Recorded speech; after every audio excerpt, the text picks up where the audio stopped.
Okay, next we're going to be creating something that's going to be very useful for a few other layers that we're going to be applying to this effect.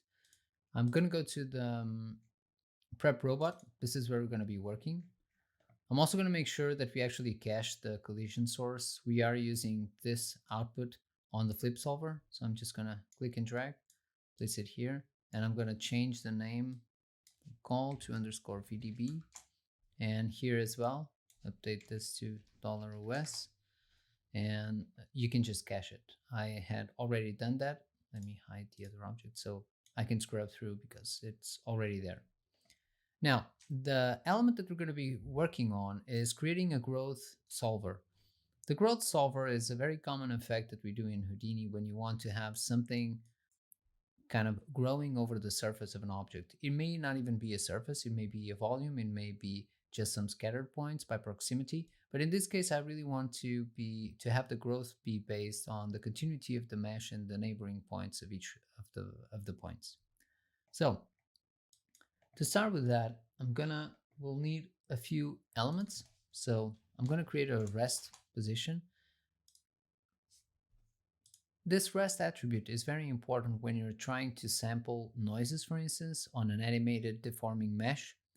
That assures that the sampling is done over static positions for each point. So that's why you would usually use the rest position attribute. I'm gonna create a time shift, and to make sure that the second input, which will be the actual rest position, is going to be frame 1001. Okay, so if you compare the parameters here, if we P and rest on the filters, you'll see that at frame 1001 they match perfectly, but as we scrub along the position varies, but the rest position is always the same that it was at frame 1001. So this will be useful for sampling noises, etc. Next, we'll get the target that we're using on the blast. Let's create an object merge, and I'll call this get blast target. And I'm going to go to the development dev blast. We have our target here. I'm actually going to do some house cleaning. Let's create a right click here, create a null, and I'll call this out blast target. And I think we don't have one here. Also null. This will be out blast. Okay, and I'm going to grab this one, put it on the object merge. So we have the target, which is going to be this ball. And let's have a look at the relative positions of these. Let me merge them for a moment.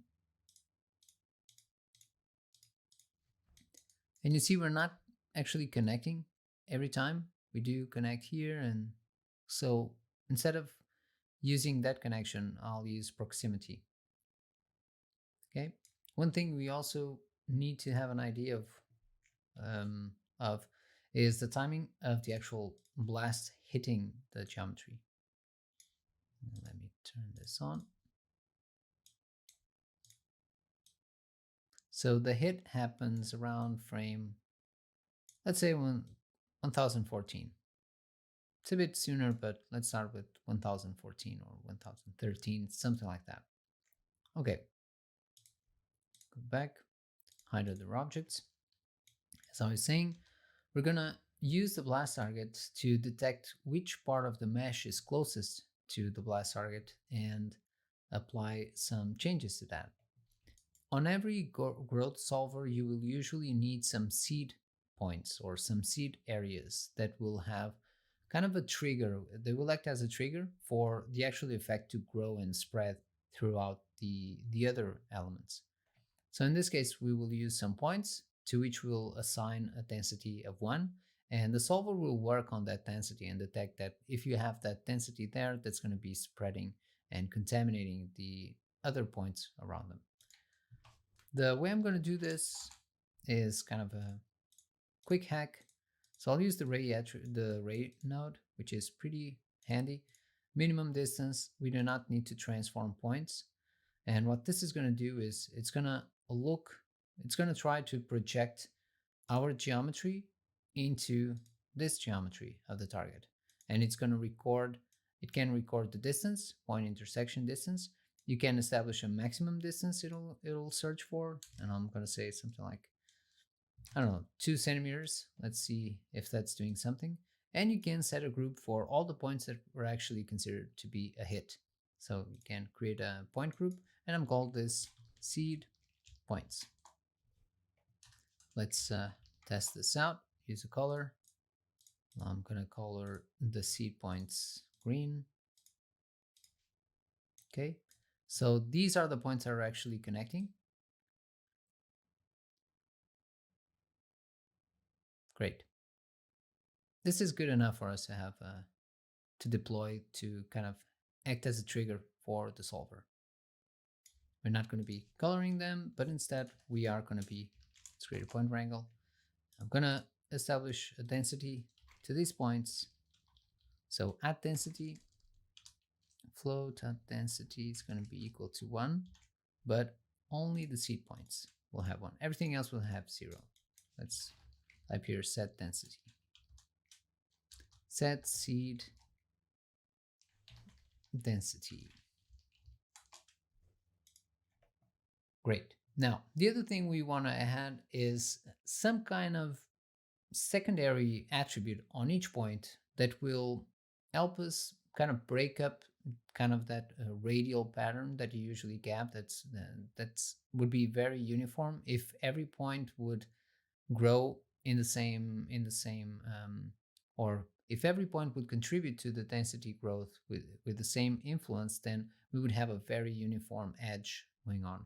Instead, what we're going to do is we're going to create a secondary attribute that will act as a weight for how much that point is willing to be contaminated or contaminate the next point, something like that. So I'll create an attribute noise,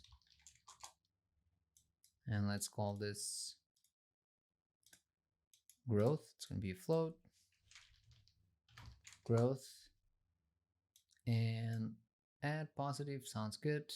The location attribute, we're going to use that rest attribute we did, so it doesn't change as the mesh is being deformed.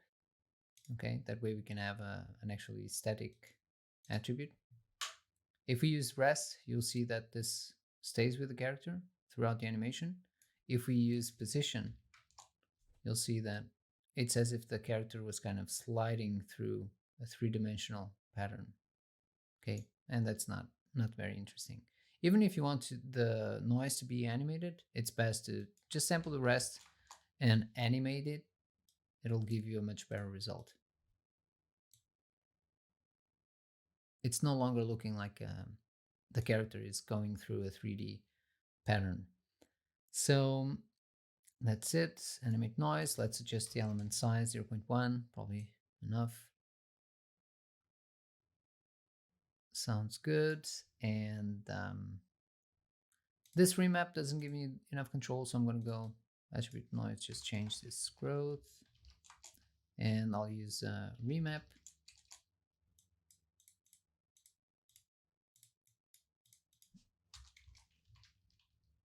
Growth, and I'll remap this. It's going from, we need to add the attribute here, compute range. It's going almost from 0 to 1. And after that, I'm just gonna make sure to rescale this to go from 0.5 to 2. Okay. No need to have a look at this anymore. So we have a mask that will kind of make the growth happen different in different areas. And maybe this is just too big, 0.08.